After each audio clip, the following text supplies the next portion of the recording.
जो नियम है, जो आदर्श है, उनको प्रतिस्थापित करते हुए आगे बुलंदियों के ऊपर ले जाएंगे। मुझे आपके ऊपर पूरा विश्वास है। एक बार आप सभी जितने भी यहाँ पर पदाधिकारी उन सभी का मैं पुनः कुछ चंद पंक्तियों के द्वारा आपका स्वागत अभिनंदन करना चाहूंगा कि घना घना कंठा शुभ आप पावना हर के हिबड़ा रोमान। एक बार आपका मैं शारदा विद्यापीठ के अंदर आप सभी का हार्दिक स्वागत अभिनंदन करता हूँ।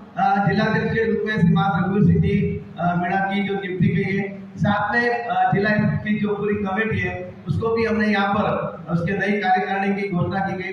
प्रवीण जी जिनको सभाध्यक्ष बनाया गया है, सुमेरपुर ब्लॉक के रूप में लक्ष्मण जी मीणा को आपने जो जिम्मेदारी दी गई है, साथ में जिनको भी जिम्मेदारी यहाँ पर दी गई है, मैं उनसे भी निवेदन करूंगा कि आप जिम्मेदारी जब आपको मिलती है या कोई पद मिलता है तो उसके साथ पूरी ऑनेस्टी के साथ उसका निर्वहन करें।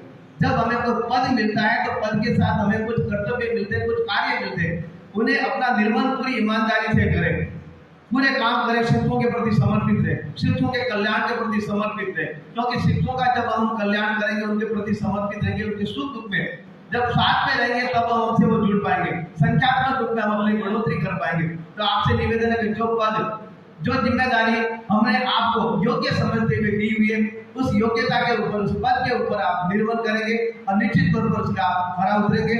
और मैं मीणा साहब से निवेदन करूंगा कि धीरे धीरे इस कार्यकारिणी को आगे बढ़ाए।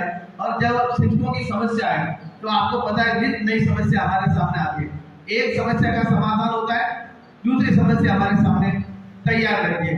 कुछ समस्या ब्लॉक स्तर की होती है, स्थानीय स्तर की, कुछ जिला स्तर की होती है, कुछ प्रदेश स्तर की होती है। तो विगत लगभग 18-19 वर्षों से मैं शिक्षक संघ से जुड़ा हुआ हूँ, शिक्षकों के कल्याण से जुड़ा हूँ। मेरा पूरा जीवन शिक्षक भाइयों के लिए, शिक्षिका बहनों के लिए समर्पित है।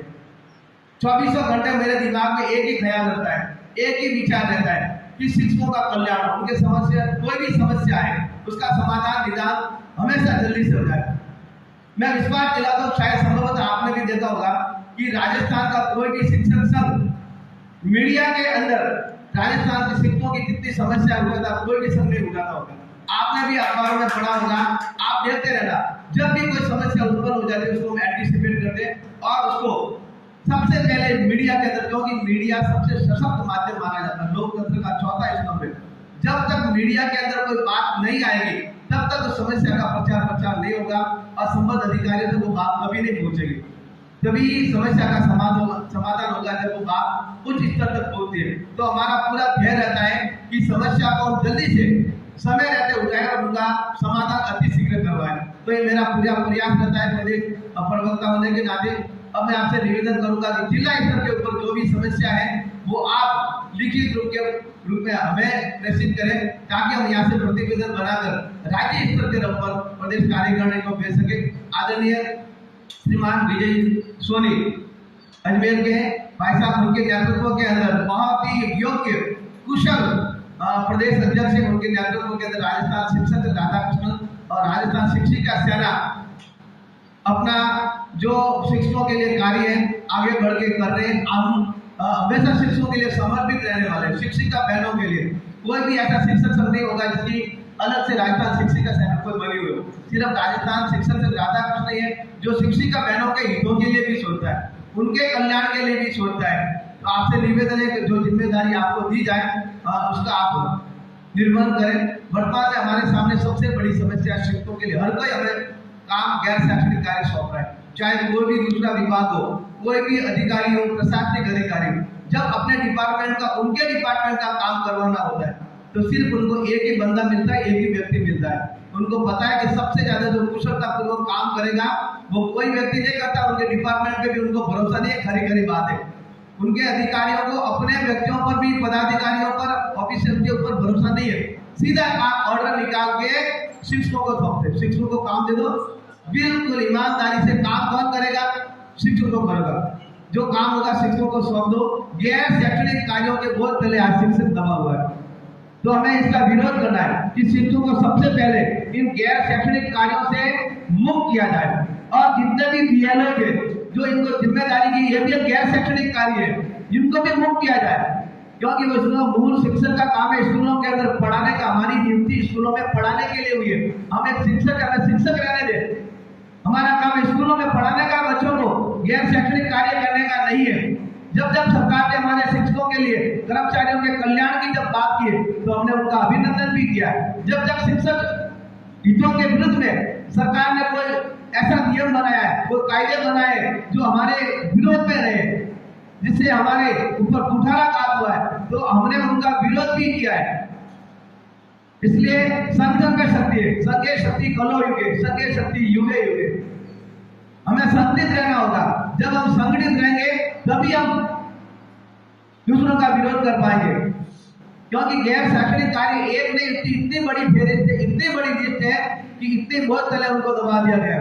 स्कूलों में, क्लासों के अंदर पढ़ाने के लिए समय नहीं दिया जा रहा है। ये काम करो, वो काम करो, इतनी जिम्मेदारियां गैर शैक्षणिक कार्यों की दे दी गई है कि शिक्षकों को जब रिजल्ट खराब रहता है, बोर्ड का रिजल्ट खराब रहता है, तो सीधी सीधी जो कार्यवाही होती है जिम्मेदार शिक्षक को ठहराया जाता है, बाकी किसी को नहीं ठहराया। उसके लिए सीधे रेस्पॉन्सिबल हमें, क्योंकि सरकार ये नहीं समझती, विभाग ये नहीं समझता कि हमें दूसरे कार्य दे दिए गए, सब दूसरे डिपार्टमेंट के द्वारा हमें दिए जाते हैं। तो सबसे पहली मांग जो इस मंच से मैं कर रहा हूँ कि शिक्षकों को गैर शैक्षणिक कार्यों से मुक्त किया जाए, और जितने बीएलओ है उनको भी उत्तरदायित्व से मुक्त किया जाए। उसकी जगह किसी एनजीओ को दिया जाए, जो दूसरे उनको ये दिया जाए, लेकिन शिक्षकों को ये जिम्मेदारी दी जाए। और शिक्षण का जो कार्य, शिक्षण कार्य नोबल प्रोफेशन है, काम है विद्यालय के अंदर अपने बच्चों का पढ़ाना, सर्वांगीण विकास करना है, न कि कोई गैर शैक्षणिक कार्य करना है। दूसरा काम, वर्तमान समय के अंदर एक बड़ी समस्या चल रही है, सभी जो है उनके ट्रांसफर हो रहे, तबादले हो रहे समय पर, लेकिन हमारे जो तृतीय श्रेणी के जो हमारे शिक्षक भाई हैं, वो कई वर्षों से शिक्षकों के लिए, अपने ट्रांसफर के लिए आंदोलन कर रहे हैं। डाक टोन में उनको लगाया गया, उनके नियम बने हुए। अरे भाई, डाक टोन में लगाया है तो वहां पर भी आप व्यवस्था करें, विभाग व्यवस्था करे, सरकार व्यवस्था करे, उनको भी अपने घर भेजे, उनको अपने गृह जिले के अंदर भेजे। तो मैं सरकार से निवेदन चाहूंगा इस मंच के माध्यम से कि तृतीय श्रेणी शिक्षकों के तबादले जल्दी से जल्दी किए जाए। क्या आपकी यही मांग है? सबसे बड़ी जो ज्वलंत समस्या है जो गैर शैक्षणिक कार्यों की, और वर्तमान में तृतीय श्रेणी शिक्षकों के तबादले किए जाए। साथ में आपने सुना होगा कि अभी सभी समाज सरकार के ऊपर दबाव बना रहे कि हमारा कल्याण बोर्ड बनाया जाए, इस समाज का बनाया जाए, उसका बनाया जाए। तो भाई, हमारा भी तो एक समाज है, हमारा भी एक परिवार है, लंबा चौड़ा परिवार है, लगभग 4 लाख हम शिक्षक भाई बहन हैं। तो हमारा भी कर्मचारी कल्याण बोर्ड बनना चाहिए जो हमारे हितों के बारे में सोच सके। तो मैं सरकार से मांग करूंगा कि